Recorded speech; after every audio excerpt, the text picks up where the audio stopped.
నిర్మల్ జిల్లా SS ginning మిల్లులో బైంసా మండలానికి చెందిన లబ్ధిదారులకు Mudhol MLA Ramarao Patel CM relief fund చెక్కులను అందజేశారు. 78 మందికి సుమారు 30 లక్షల సీఎం సహాయ నిధి ద్వారా ఆర్థిక సాయం అందజేసినట్లు ఎమ్మెల్యే తెలిపారు. అలాగే పేద మధ్యతరగతి ప్రజలకు ఏటా సీఎం సహాయ నిధి ద్వారా ఆర్థిక చేయూతనందిస్తున్నట్లు రామారావు పటేల్ వివరించారు.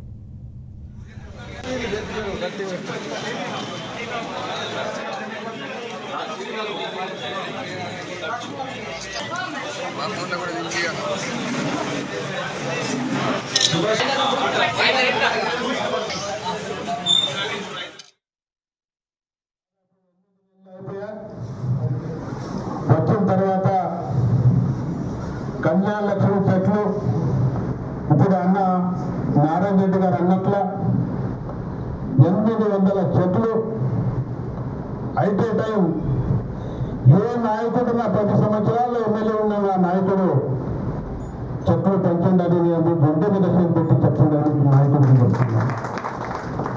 అదేవిధంగా ఈరోజు సీఎం రిలీఫ్ ఏవైతే 400 పైన చెట్లు వచ్చినాయి, నేను ప్రత్యేకంగా మా రాష్ట్ర ముఖ్యమంత్రి గౌరవనీయులు రేవంత్ రెడ్డి గారికి నా తరఫున నా ముదోల్ నియోజకవర్గ ప్రజల తరఫున ప్రత్యేక ధన్యవాదాలు తెలియజేస్తున్నాను.